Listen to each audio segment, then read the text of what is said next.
Tune in for a tale, words that set sail. Digital Splendor, literature illuminated. So, when you hear the time machine, what pops into your head? Probably some amazing adventure, right? A thrilling jump into the far, far future. Well, what if I told you it's not really about the future? It's about right now, our world. H.G. Wells wasn't just spinning a sci-fi yarn. He was laying out a pretty terrifying prophecy for society, a warning. And you know what? A lot of it feels eerily familiar. So let's just jump right in with the big question, the one that's really at the heart of the whole book. We talk about the gap between the rich and the poor today, right? Well, what if that gap kept getting wider and wider for, say, 800,000 years? Just think about that for a second. What would people even be like after all that time? Okay, to really get this story, you gotta go back to where it started. We're talking London, 1895.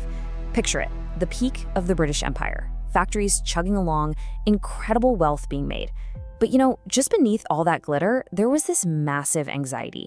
You had this super rich upper class, and then you had this huge, poor working class. People toiling in really awful conditions, sometimes literally underground in coal mines and the new subway tunnels. For H.G. Wells, this wasn't some abstract idea. It was the world he saw every single day. All right, here's our game plan for this explainer. We'll kick off with a warning from the past, then check out this supposed utopia. After that, we'll dig into the horror beneath the surface and unpack the social prophecy at the heart of it all. Then we'll connect it to our world and wrap up by asking, what future are we building? So let's dive into part 1, a warning from the past. The whole thing kicks off not in some futuristic lab, but in a cozy, smoky room in Victorian London. Our hero, who we only know as the time traveler, is about to blow his friends' minds. Now, he's not just talking about some cool new invention. He's trying to get them to see the world differently. He says, look, there are 4 dimensions, right? 3 are space, but the 4th is time. And this is before Einstein's theories were a thing. He's arguing that time isn't something that just happens to us. It's a place you can travel through.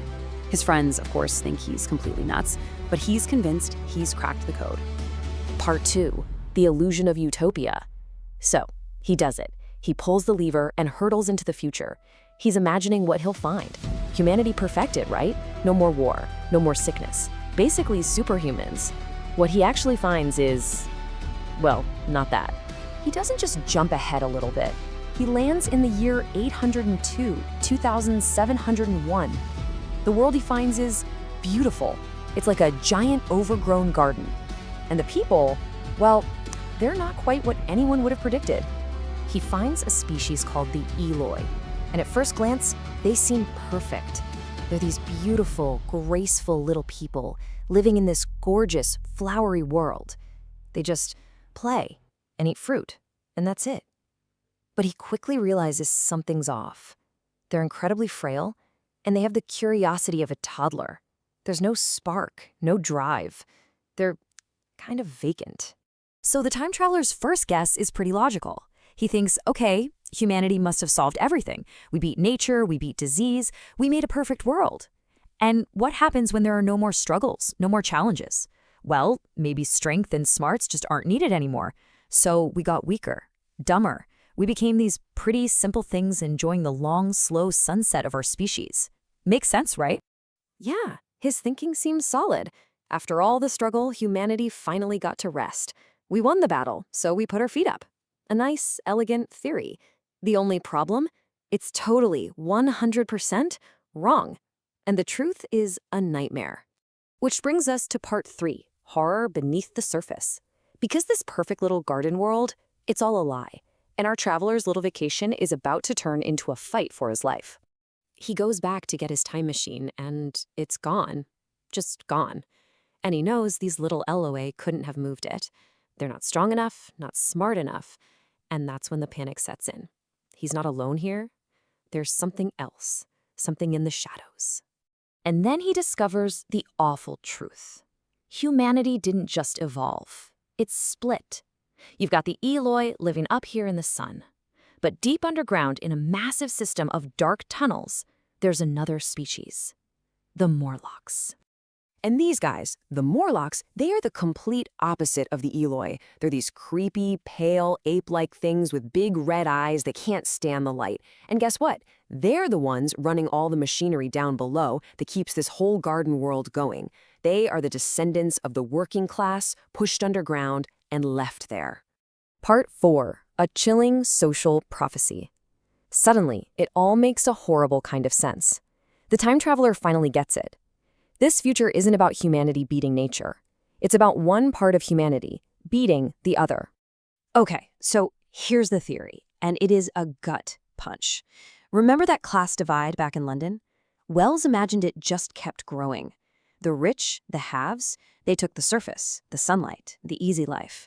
The workers, the have-nots, were pushed down, underground, to run the machines. For centuries, they lived apart, never mixing. And after hundreds of thousands of years, they weren't the same species anymore. The rich became the pretty, useless Eloi. The workers became the horrible, powerful Morlocks. And that right there, that is the absolute core of Wells's warning. This utopia was built on the most extreme form of exploitation you can imagine. The rich didn't just get richer, they literally cast the poor into darkness. And in the end, it doomed them both. But wait, because there's one more twist. And it's the most horrible part of all. The tables have turned completely. The Morlocks still take care of the Eloi. They make sure they have food and shelter. Why? Because the Eloi are their farm animals. The descendants of the workers are now farming the descendants of the aristocrats for food. Okay, part 5. Echoes in our world. I know. This sounds like some crazy, gory sci-fi from a long time ago, but let's think about our world for a second. Are there echoes of this today? The haves and the have-nots, the 1% and the 99%.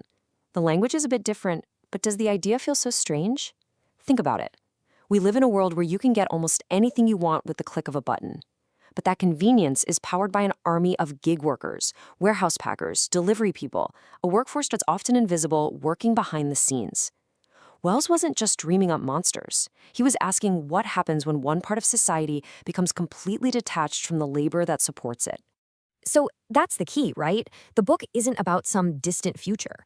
It's a mirror. Wells held it up to his own time, to Victorian England, to show them the ugly, twisted conclusion of where their society was headed. It was meant to be a wake-up call. And you have to ask, is it still ringing today? Okay, let's wrap this up. What future are we building? Our hero does manage to escape. He fights his way back to his own time to warn everyone. But the story, it leaves us with a pretty heavy question. And really, this is the ultimate tragedy of the story. The one thing that makes us human, our incredible intellect, our ability to build and create, it ends up being the cause of our downfall. By solving every problem for one group and pushing the other into darkness, the human mind basically made itself useless. It just gave up. In the traveler's words, it committed suicide. Look, H.G. Wells wasn't saying this will happen. He wrote it as a warning, a what if. His time traveler saw one possible future at the end of one particular road. So the question the book really leaves us with over 100 years later is pretty simple. What path are we on?